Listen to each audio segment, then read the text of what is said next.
नमस्कार दोस्तों, grow with Anjani channel में आपका स्वागत है। दोस्तों, आज का जो टॉपिक है हमारे बीबर का कमेंट था कि सर 15,000 रुपए की एसआईपी 15 साल में कितना बन सकता है और कितना टैक्स लग सकता है। दोस्तों, आज हम लोग जानेंगे कि अगर आपकी भी 15,000 की एसआईपी चलती है या चलाते हैं आप, तो 15 साल में कितना पैसा आपका एसआईपी कॉर्पस बना सकती है और उस पर कितना टैक्स लग सकता है। जैसा कि आप लोग जानते हैं कि म्यूचुअल फंड में कैपिटल गेन टैक्स भी लगता है। तो जैसा कि हमारे बीबर का कमेंट था, तो आज दोस्तों हम इसी टॉपिक पे एक्सपेक्टेड रिटर्न 12% यानी कि जो आपको मिल सकता है, एक 12% पे हम कैलकुलेशन देखेंगे और एक 15% कैलकुलेशन देखेंगे कि दोनों अगर में रिटर्न मिलता है, आपका दोनों में कोई भी रिटर्न मिलता है तो आपका पैसा कितना बन सकता है आप एक्सपेक्ट करके चल सकते हैं, यानी कि आप अनुमान लगा सकते हैं और इसी एक्सपेक्ट रिटर्न के आधार पे आप कैलकुलेट करके देखेंगे। यहां एक्सपेक्टेड रिटर्न 12% के हिसाब से, तो 12% के हिसाब से आपका जो इन्वेस्टेड अमाउंट होगा, यानी जो आप 15 साल 15,000 रुपए की एसआईपी चलाएंगे तो आपका मूलधन इन्वेस्टेड अमाउंट 27 लाख रुपया आपका बन जाएगा। तो यहां 27 लाख रुपए जब आपका इन्वेस्टमेंट अमाउंट हुआ, तो जिसका एक्सपेक्टेड रिटर्न 12% के हिसाब से करंट वैल्यू जो बन सकता है वो 71,46,521 रुपया आपका यहां बन सकता है। अब अगर 12% के हिसाब से इतना करंट वैल्यू बनता है तो आपका टैक्स जो अप्लीकेबल होगा, ये टैक्स आपका बनेगा 5,56,969 रुपया, जिसमें आपका एसटीसीजी और एलटीसीजी यानी short term capital gain tax और long term capital gain tax दोनों लगेगा, जिसको आप यहां देख सकते हैं। एसआईपी में आपका दोनों टैक्स लगता है। तो ये हो गया आपका एक्सपेक्टेड रिटर्न 12% के हिसाब से। अब हम देखते हैं 15% के हिसाब से कितना हमें मिल सकता है। अब यहां देखें दोस्तों,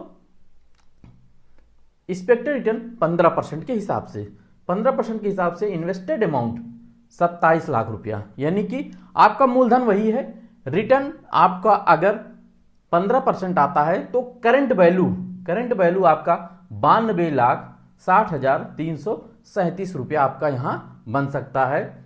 और जो टैक्स अप्लीकेबल होगा वो टैक्स आपका टैक्सेबल अमाउंट जो होगा टैक्स 8,21,776 रुपया आपका यहां टैक्स भी लग सकता है। और टैक्स में आपका एसटीसीजी और एलटीसीजी दोनों आपके टैक्स यहां लगेंगे।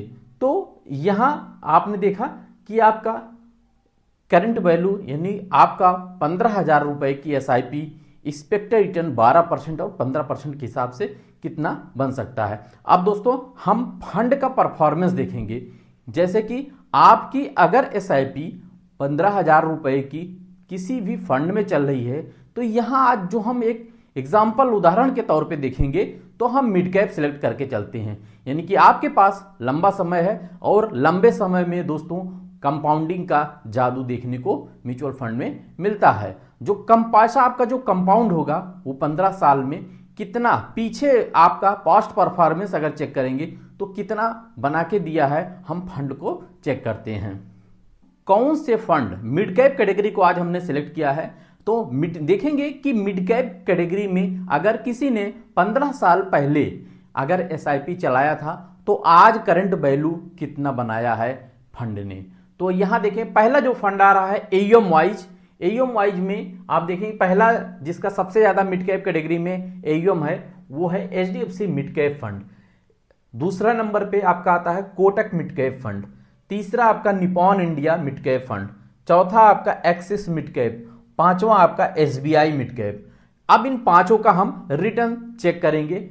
तो सबसे पहला जो नाम था वो था आपका एचडीएफसी मिड कैप।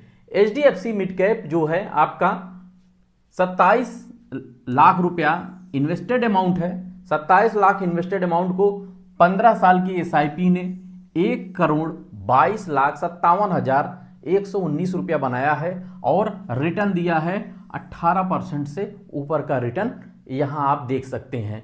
तो यहां आपका पैसा कंपाउंड होते होते यानी इंटरेस्ट पे इंटरेस्ट बनते बनते आपका 1,22,57,119 रुपया यहां आपका इस फंड ने बना के दिया है पास्ट में।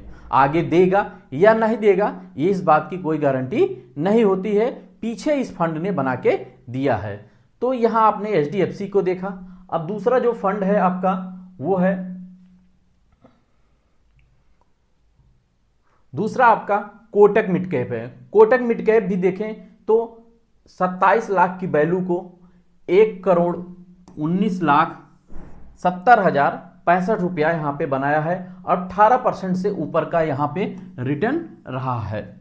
तो यहां आपने कोटक मिड कैप को देखा, कोटक ने कितना बना के दिया है। तीसरा जो फंड था आपका, तीसरा